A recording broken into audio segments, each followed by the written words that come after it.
queridos amigos de Contexto. Bueno, hoy tenemos muchas cosas de qué hablar, mucha actualidad, y nos encontramos con un periodista muy querido y muy polifacético, el doctor Ramón Puello Báez, quien también forma parte de la plataforma de este canal de RNN y de muchos otros canales, porque Puello Báez se levanta muy temprano a enterarse. Él es un hombre muy enterado que vive pues investigando y que desde muy joven has estado en estas lides Así de es. Puello, y la verdad es que te conservas increíble, y lo que no sabía es que Puello Báez hasta canta, y bonito que canta. O sea que tenemos aquí un hombre sumamente polifacético y muy informado. Una de las personas que siempre ha dado la noticia con esa seriedad con que tú le enfocas, Pollito. Como debe ser, ¿no? Como debe ser. Lástima que ahora se haya relajado tanto eso.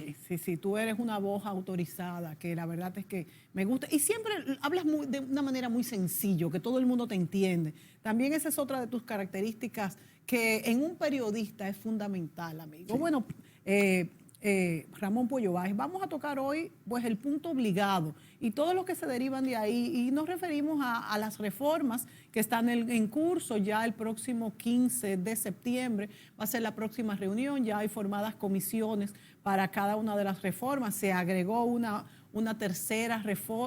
decimotercera reforma para hablar también de la ley de los partidos políticos. Se ha hablado de tocar también la Constitución de la República. La Fuerza del Pueblo ha dicho que no es necesario, ha planteado una fórmula para esto. No sé cuál es tu opinión de que el procurador salga de lo que es elegido por los propios jueces.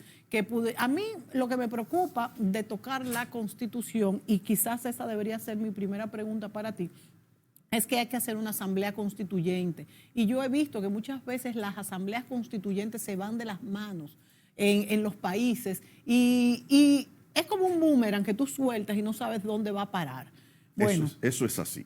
Bueno, de hecho ya han comenzado, hay voces que están planteando cosas para una posible reforma constitucional, incluido el voto a militares y policías. Exactamente. Que yo soy de los que cree, y ya lo he dicho en comentarios, que el país no está preparado todavía. Yo lo veo justo, pero el país no está preparado. Si bien tienen derechos como seres humanos, en el caso de República Dominicana, por la incidencia que han tenido los militares en la política, y porque mucha oficialidad se la busca en política, yo creo que todavía a las Fuerzas Armadas Dominicanas les falta un poco más de institucionalidad, de un nuevo estadio de desarrollo del país y de las propias Fuerzas Armadas para dar ese paso. Estoy totalmente de acuerdo contigo. De hecho, una de las reformas se refiere a la reforma de la policía, que incluso se ha nombrado el comandante de la Fuerza Aérea, ahora es el que preside esta comisión de reforma de la policía. Ya la reforma de la policía es otra parte que tiene que ver con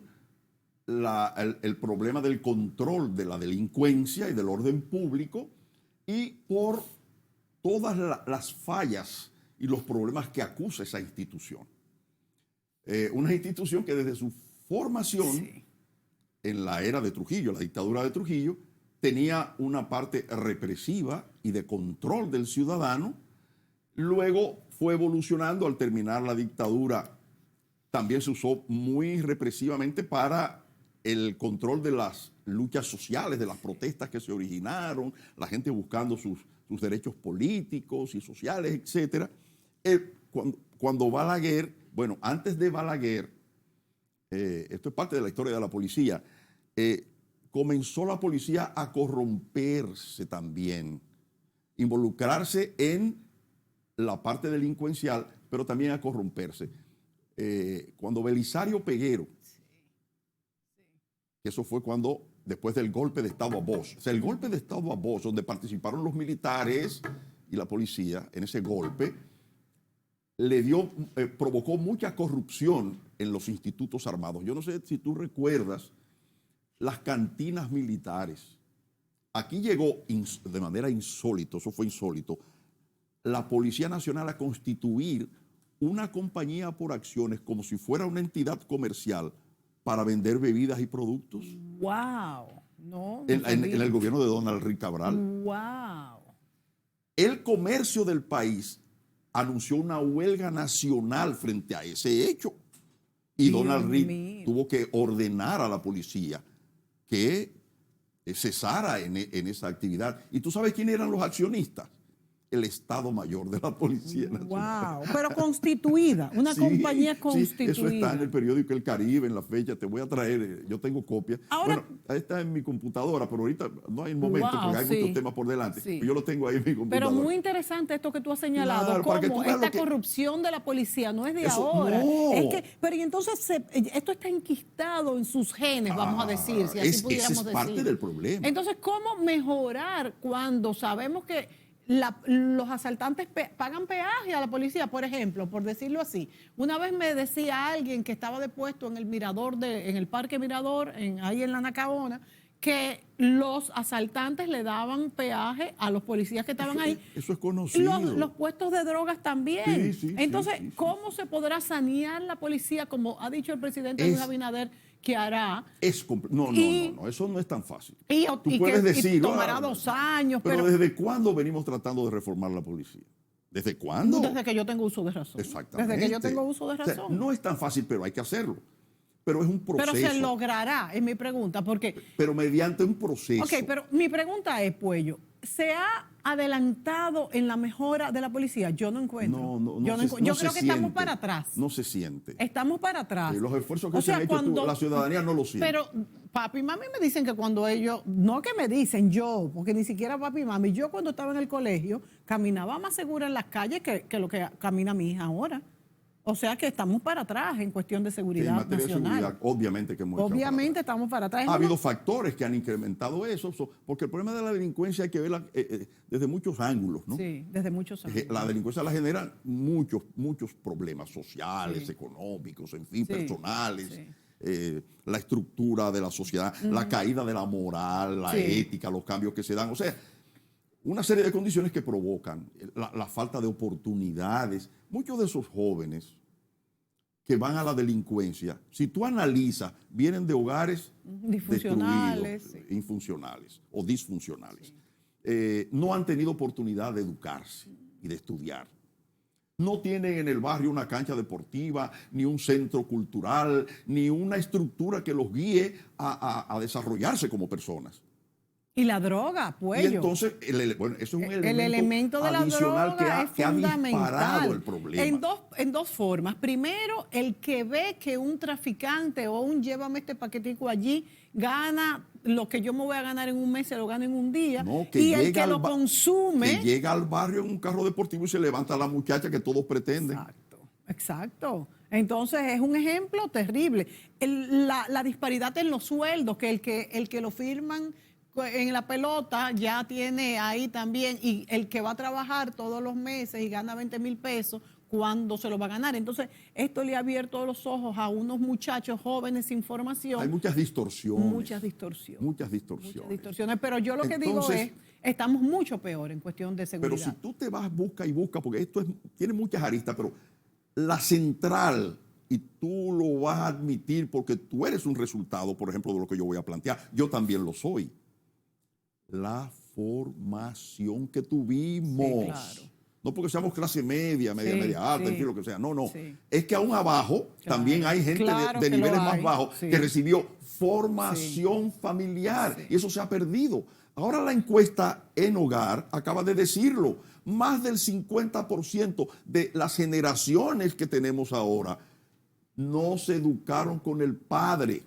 Generalmente fueron madres solteras. Que aunque hay excepciones de madres solteras excepcionales, que han educado a sus hijos brillantemente, hay ejemplos maravillosos. Pero incluso aún así, la generalidad no. Aunque lo eduquemos las madres, porque de hecho somos mejores educadoras que los padres la mayoría, pero aún así le hace falta, porque el niño, tenemos que trabajar más para sustentar la criatura y nos tiene menos tiempo. O sea que aún así... Ese es otro aspecto, es decir, aparte de que los niños no se están educando con los padres, ¿verdad? Antes la madre no trabajaba, por lo general, y se encargaba de la educación de los hijos. Ya no podemos. Los cambios que se han dado en la sociedad llevan a la mujer a trabajar y ya esa parte va en perjuicio del niño, porque el niño ya se va a la escuela o se queda con la muchacha del servicio. que se encarga muchas veces de... Ya la comunicación entre padres e hijos no es la misma. No es la que misma. también eso influye muchísimo. La propia ética social ha cambiado. La ética social ha Eso cambiado, los eso es valores y fundamental. principios se han invertido ya totalmente. el que no se atreve a hacer una marrulla le dicen, usted es un pendejo. Exactamente. Y para impactar terriblemente las cosas, llegó la tecnología. Que trae todo lo bueno y lo malo desde afuera. Pero esa juventud que no ha tenido oportunidades, que está distorsionada, que no tiene formación ni orientación, cuando abre esto, no ve lo bueno. No ve lo bueno. Ahí que está el problema. Sí. Y tiene también un mundo a su vista que dice, quiero alcanzar. Pero ¿cómo lo alcanzo? ¿Cómo lo alcanzo? Porque lo que tú ves, lo quieres alcanzar. Antes no se veía. Te pongo un ejemplo. Tú acabas de decir algo interesante. Cuando tú estudias la salida, la llegada de la radio, y estamos hablando de principios del siglo pasado,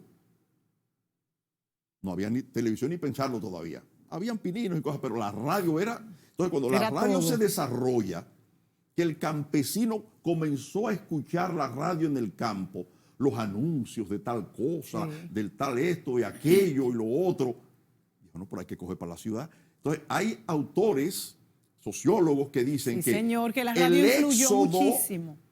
La migración del campo a la ciudad comenzó espoleada por la radio. Pero mira, tienes toda la razón. Eso yo no lo digo yo, pensado, lo dicen los estudiosos. Lo he leído en el libro sobre la historia de la radio.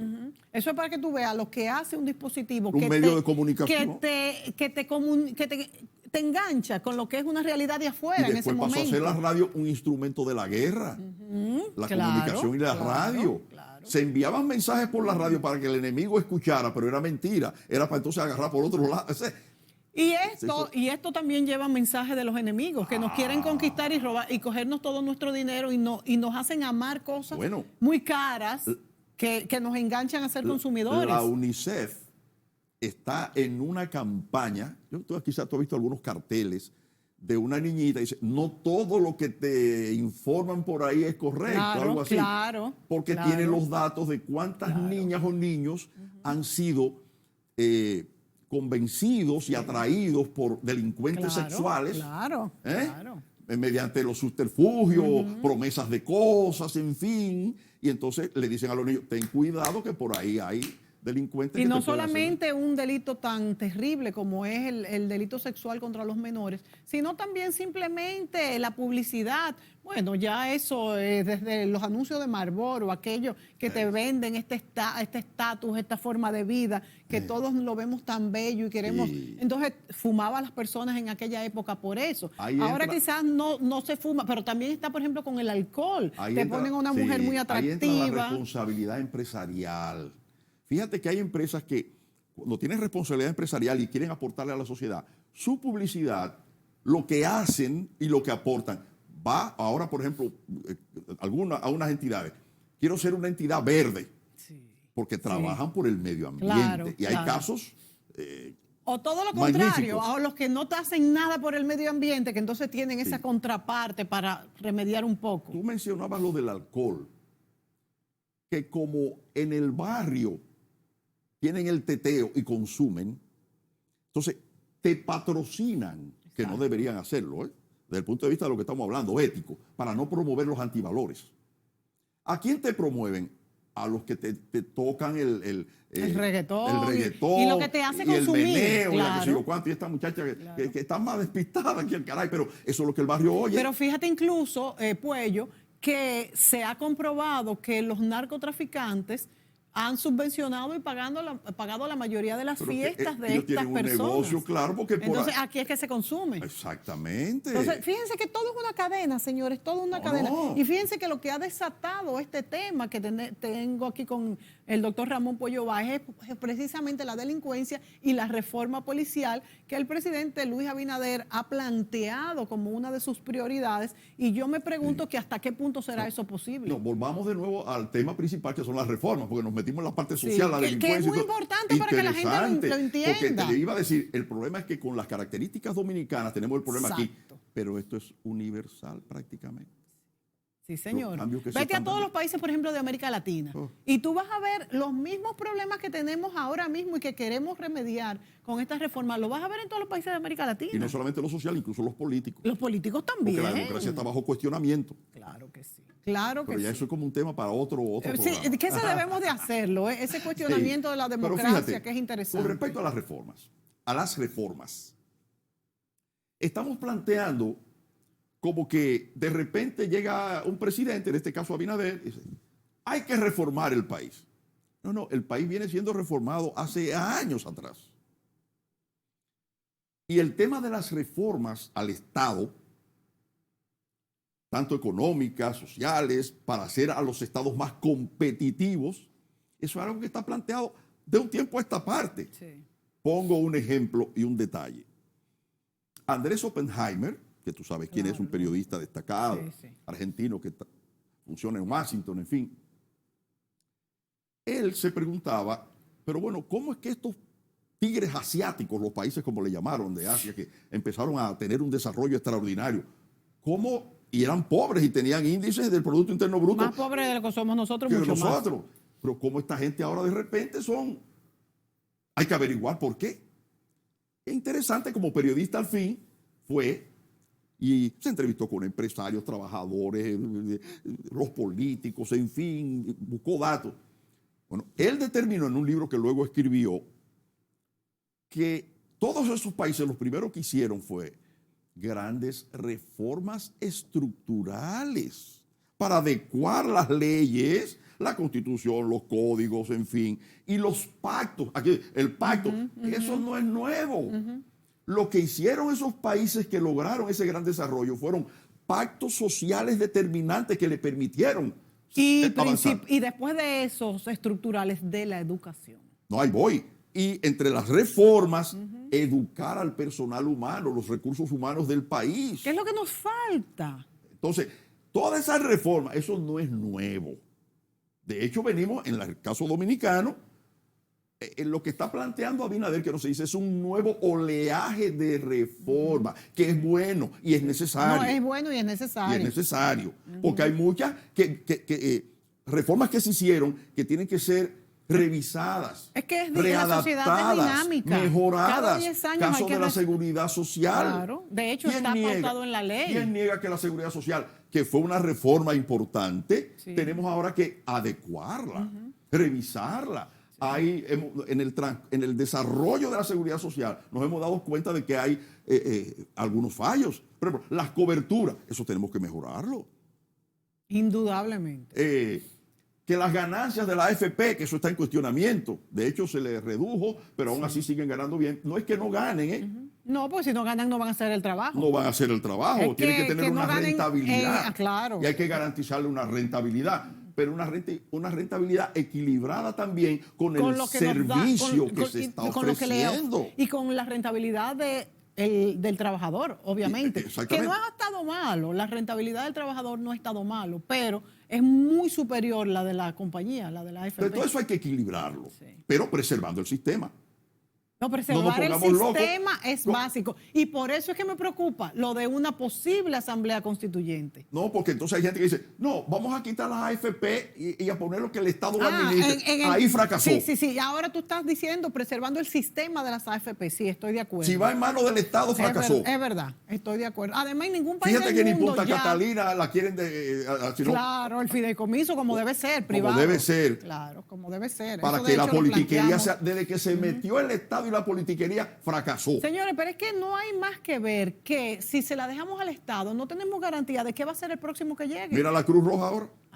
Es que eso es increíble. Es que no hay garantías y también por eso es que Abinader está hablando de que quiere que el procurador, en el caso, no sea, porque Leonel Fernández dijo que ya él esa reforma la había hecho, que ya era totalmente independiente, pero no era tan independiente porque cuando Danilo no era nada independiente, y si es verdad que ahora lo es, otro podría volver a cambiarlo. Lo que pasa, Yo no Mónica, sé es que- cómo tú ves esta propuesta de la Fuerza del Pueblo de que sea electo por los Vamos a ver, mira, Mónica, habíamos hablado anteriormente que son procesos. Hay instituciones que para reformarlas no es de la noche a la mañana.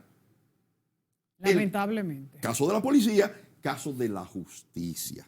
Que van de la mano. El que oye al presidente plantear, bueno, yo quiero una reforma porque la independencia de la justicia. Un momentito. La independencia del procurador o procuradora general de la República, que todavía la designa el presidente. Y eso hay que arreglarlo. Que no es lo mismo que la independencia de la justicia. Exactamente. Además de que la independencia de los fiscales está consagrada en la Constitución. Está consagrada. ¿Qué es lo que dice Leonel Fernández? Y es verdad. En la reforma del 10 está la independencia de la figura del procurador fiscal. Y tienen sus propios estatutos y sus formas de escogerse. Y hay la carrera del procurador fiscal. Eso está mejorado. Pero se han manejado los fiscales en nuestro país. Exactamente. Pero eso es parte de la reforma. La reforma de la justicia viene de lejos. Tienen escuelas de la magistratura. Sí, eso ha sido una gran Hay el conquista. Consejo del Poder Judicial. Sí. Y eso nació de la noche a la mañana. No. La Constitución del 2010 indudablemente es valiosa. Es lo mejor que hemos tenido. Porque ¿cuándo fue la anterior integral así? Anterior a las 2010. Bueno, cuando Balaguer se hizo una reforma. O sea que hacía mucho tiempo es que me refiero. Que faltaba, pero esta fue muy amplia. Muy amplia. Y tuvo una ventaja.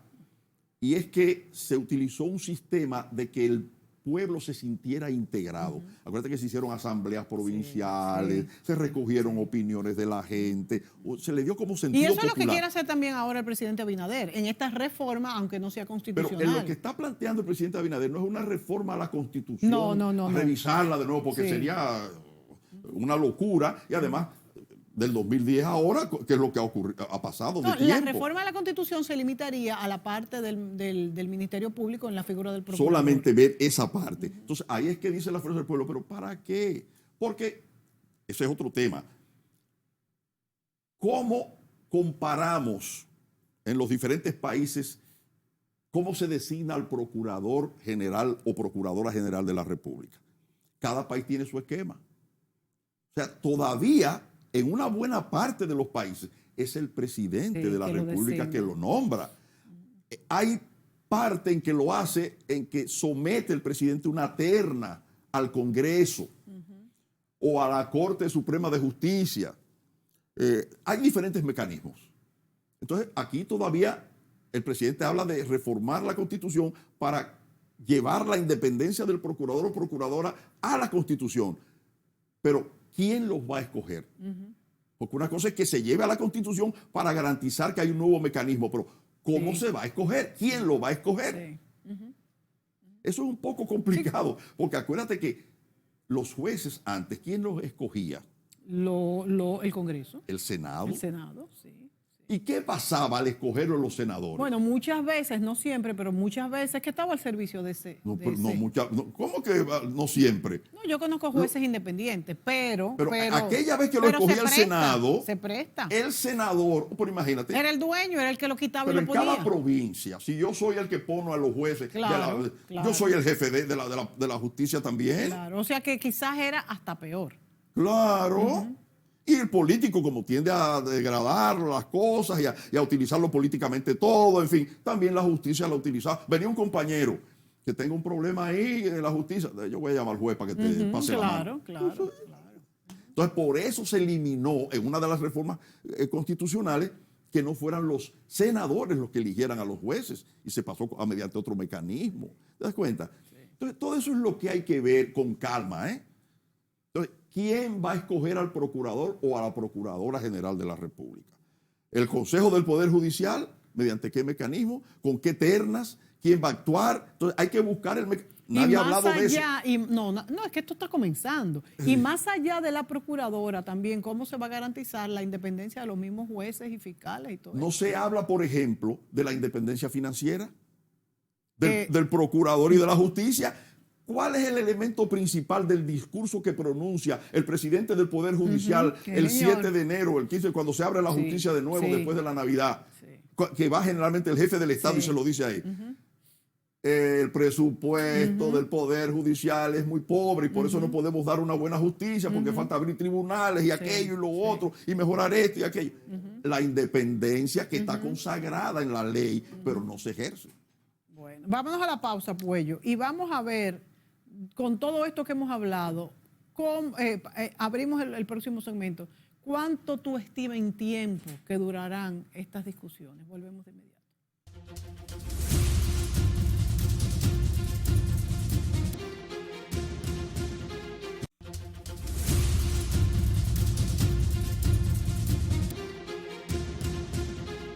Las 12 reformas del presidente Abinader, y nuestro invitado es Ramón Puello Báez, un periodista de larga data y amigo, un hombre sumamente dinámico. Pollito, como le decimos cariñosamente, ¿cuánto tú crees que pueda durar esta discusión? Porque son reformas que, a pesar de que no estaba en agenda esto, vamos a decir, pero son reformas indispensables ahora mismo. Bueno, hay algunas que estaban en agenda y que no se habían podido cumplir. Bueno, estaban en agenda todas, perdón, corrijo. Okay. Lo que pasa es que estaban en agenda, pero no con fecha. Ok, exacto. Sí, pero todas estaban incluida, en por ejemplo, agenda. la reforma fiscal. Claro, toda está la fiscal, la del pacto eléctrico, que aunque se hizo, en la Estrategia Nacional de Desarrollo claro. con miras al 2030. La de la social, la de la seguridad social y en el caso también. de la fiscal, de la reforma fiscal, no una, 3. Porque la idea es ir subiendo la presión fiscal periódicamente. No de o sea un que tirón. Todas estaban en agenda, corrigiendo. Pero digo, esto no estamos pero inventando no habían nada. pero espérate, no habían tenido los pantaloncitos para plantearlas. Bueno, también hay una cosa, Mónica. En el caso de la fiscal, hasta el propio Abinader se echó para atrás. Se echó para atrás. Dice, no es el momento. Y no es el momento, pero nunca va a ser tampoco. Bueno, pero cuando Abinader lo dijo había razón.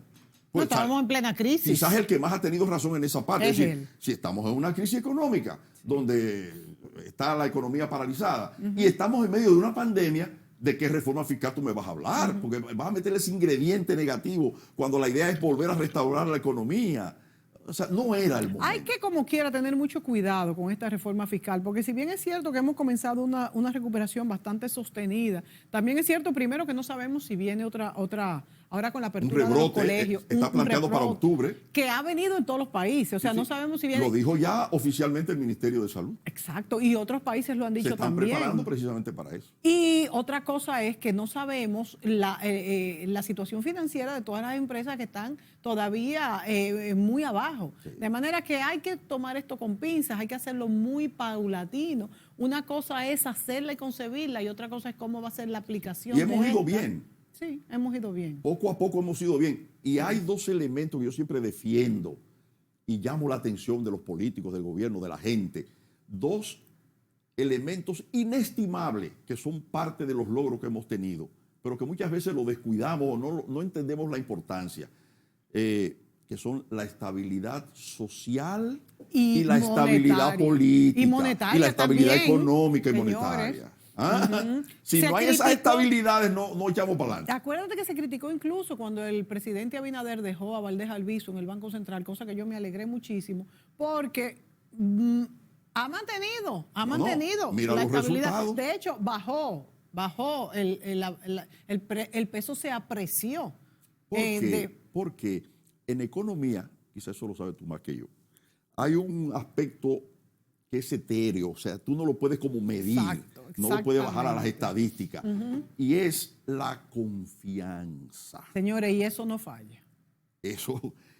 Y Valdés Albizu es el hombre en el que más confían los agentes económicos. Exactamente, nacionales e internacionales. Pero lo vimos cuando Leonel, en medio de la crisis del 2003, antes de tomar posesión, estando el dólar a no sé cuánto, a 60 llegó. A 60 por 1. 61 llegó. Valdés anuncia, el presidente Fernández electo, que todavía no había tomado posesión, anuncia al país, el gobernador del Banco Central será Valdés Albizu. Sí, y bajó inmediatamente se inició un proceso. ¿A cuánto fue que llegó? ¿O a 52? ¿O fue a 60? No, 59 llegó. Sí, llegó a 60, ¿verdad? Casi a 60. Sí, llegó a 60 Óyeme, en aquella época. hizo ese dólar así, bajó, que hubo que aguantarlo. Sí. De hecho, yo había cambiado un dinerito que tenía y perdí la mitad. Ah, bueno, aguanten. Pero esas son las reacciones que hay en el mercado por esa parte etérea de que no se puede medir, la confianza. Ah, no, sí, Valdés Porque está ahí. no varió nada más. No, Fíjense, no fue que tomaron medidas de nada. No varió más La nada. designación de Valdés Albizu. Y eso hizo que volviera más de 20 puntos. 20 puntos creo que Entonces, fue. ¿qué es lo que Bajó a pasa? 40 Que todo el que inmediato. tiene dinero, que todo el que está en el medio de la economía, tengo garantías. Este no va a inventar. Entonces, esa estabilidad monetaria. A los esa organismos estabilidad- internacionales incluso. Ah, no, pero si ese hombre está ahí, podemos trabajar. Claro, porque acuérdate que hubo un problema con el Fondo Monetario Internacional y el gobierno de Hipólito. Sí, claro, también. Entonces estábamos desacreditados por todas partes, no había confianza de nada. Y acuérdense también que las calificadoras de riesgo también toman estas cuestiones En cuenta. y nos prestan. El interés al que nos prestan depende de estas cosas. Exactamente. Y ahora mismo tenemos una buena tasa. Ahora, pero Estamos tenemos una pagando. buena porque Internacionalmente no, y también. por los tropezones hacen levantar los pies. Se ha demostrado que es como se está haciendo y que tenemos que cuidar, tenemos que cuidar la parte internacional. Es preocupante el tema de la deuda, que ese es otro tema. Ese es otro es tema. sumamente preocupante. Que está terriblemente alta en los últimos tiempos por el mismo tema de la pandemia. Este gobierno ha tenido que endeudarse terriblemente, pero eso finalmente es deuda y sube el nivel de la deuda con respecto al Producto Interno Bruto.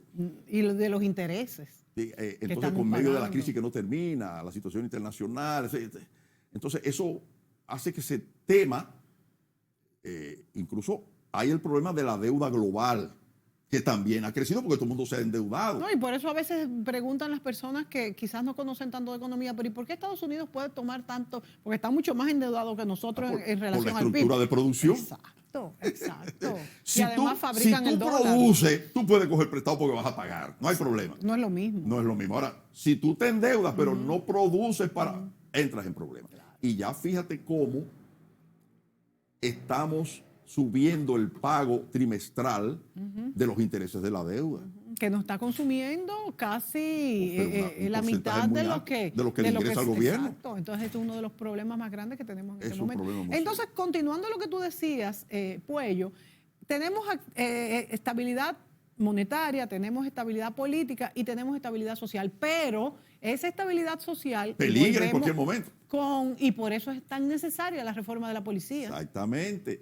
Peligra. No, Solamente, yo sé que tú te y fuiste ampliar también. los programas sociales. Eso, te fuiste a los programas sociales, te lo leí, pero Sí. yo me fui más a la seguridad nacional. Fíjense que esto tiene dos patas, lo que es la seguridad nacional y lo que es los programas sociales para atender a ese al pueblo de abajo que está al pueblo pasando, y en todos que los tiene sentidos. ahora un costo de la vida más alto, Claro, que los salarios no terminan de arreglársele, No solamente eso, y el que está desempleado. y que está desempleado o no ve oportunidades. O sea, eso es Que son muchos los que eso están es un desempleados. prado regado de gasolina. Solamente falta un fósforo. Sí, exactamente. Entonces hay que apagar el fósforo. Sí. ¿Con qué? Con programas sociales que Exacto. funcionen Sí. y generar empleo lo más ese rápido que se programa pueda. social que tenga un inicio y un fin, porque no es que pongamos a la gente a que se acostumbre a ser parásitos sociales, No, que la no, preparemos, no. que la preparemos, que le digan, mire, usted le vamos a dar este subsidio por 5 años y en 5 años, a la vez que el subsidio, le vamos a dar una formación en tal y tal cual cosa y le vamos a tratar de ayudar a tener una empresita. Así es como a darle debe un ser. empleo. Así es como debe ser. Pero Porque de lo contrario es proselitismo político.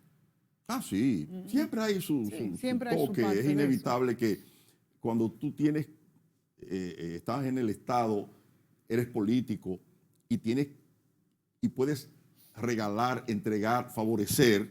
Claro. Son escasas las personas que hacen eso y ni siquiera lo promueven. Pero aquí tú ves a cualquier político, entrega una fundita y aparece con la fundita entregándosela al pobre muerto de la risa y pone los dientes así para que le tomen la foto. No, eso... Tú parece como que te has tomado esa foto porque la sonrisa te quedó bien. Puello, ¿a qué tú atribuyes? Yo diría el fracaso, me atrevería a decir, del 4% de la educación.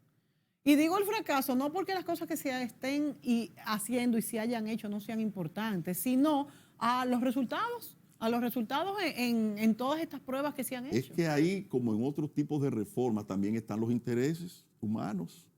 La ADP juega un rol fundamental en eso, y tú sientes que la ADP es más un gremio para pedir mejoras salariales, mejoras sociales, mejoras, pero... ¿Tú lo comparas con la ADM, con la de los médicos?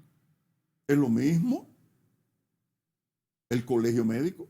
Tú hablaste de la AMD de antes. No, del colegio médico. Que porque era antes la AMD.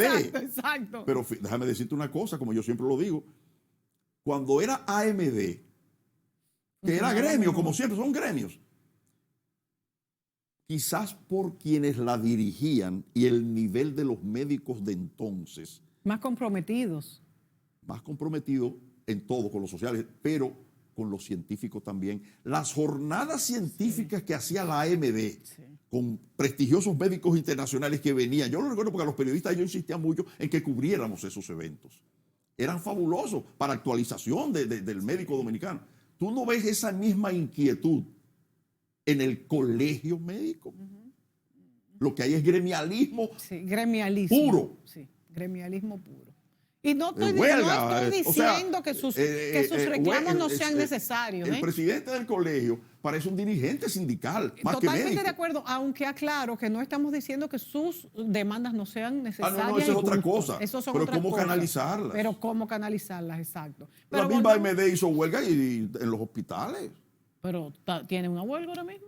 No, el colegio, pero cuando era AMD también. Sí, cuando era AMD, exacto. Porque en el momento también no habían logrado muchos No, las huelgas beneficios. son necesarios en un momento. Lo que no puede ser que se vive en huelga el año entero. Exactamente. Porque se ha prostituido el sentido de la huelga. De hecho, ya una huelga del colegio médico. Pero volviendo a la educación, es que están los maestros.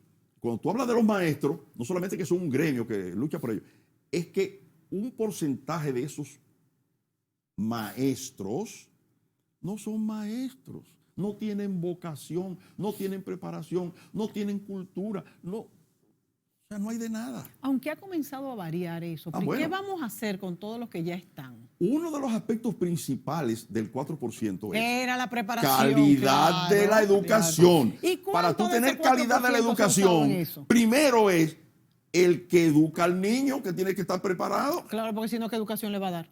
Si no sabe, entonces, ¿qué educación le da? Ahora, Puello, ¿tú has oído algún dato sobre qué porcentaje de ese 4% se ha utilizado en capacitación de maestros? Porque yo creo que muy poco.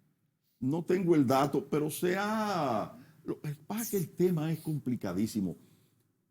Y todos en alguna medida somos responsables. Fíjate, las universidades. Las universidades no estaban preparando a los que van a estudiar, los maestros que van a hacer posgrado, no lo estaban preparando adecuadamente. Eso se ha criticado. Sí, es cierto. El pensum, el currículum, el asunto, no estaban cónsonos con lo que el país está demandando. Educa, que es una entidad privada, lo señala todos esos fallos que hay en la educación. Sí. Y ahora es el problema de la politiquería y los intereses también que obstaculizan todo. ¿Cuál es una de las primeras medidas que adopta el nuevo ministro de Educación? ¿Cuál de ellas? Fueron varias. Uno de los pasos importantes que dimos en el fortalecimiento institucional de la educación y para garantizar la calidad y sacar la politiquería de la educación que tanto daño ha hecho, fue unos concursos que se hicieron con el apoyo de Educa, de la propia el gremio de los maestros, de que los supervisores regionales o directores regionales de educación fueran escogidos lo mejor mediante concurso. Y quedaron vacíos y después tuvieron que eligieron a algunos. Y después que ganaron los concursos. Sí. Entonces, llega el nuevo gobierno, llega este ministro, quítame a esa gente y ponme al compañerito. Hubo una que llegó con una, ¿cómo se llama la guagua esa? Una bocina.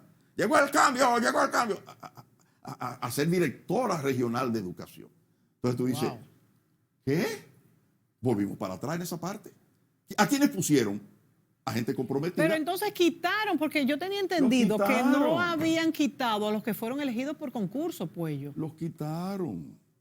O lo trasladaron. Hicieron, o sea, pero muy grave si los quitaron. Yo tenía entendido que no. Pero el punto que lo hayan trasladado, lo quitaron del cargo para los que fueron escogidos y que el Estado se comprometió a garantizarle ese puesto. Y también he escuchado, voy a investigar eso bien, porque eso es muy grave, pero también he escuchado, Puello, que cuando hicieron aquellos concursos, muchos quedaron desiertos porque no tenían la preparación en ese momento. Eso es y tuvieron que lo que va a poner ocurrir ahora. personas Es para que escoger no a los tenían. maestros. Pero fíjate que están tratando del filtro, reducirlo. Y resulta que el filtro hay que hacerlo cada vez más para que lo que salga de ahí sea lo mejor. Claro. De 79,000 que aspiran, son 2 o 3,000 los que salen que posiblemente puedan funcionar. Y es la única forma. Es como las universidades extranjeras, esas muy buenas. ¿Cuántos aplican y cuántos? Es un problema Nos serio. vamos a la pausa. Volvemos de inmediato.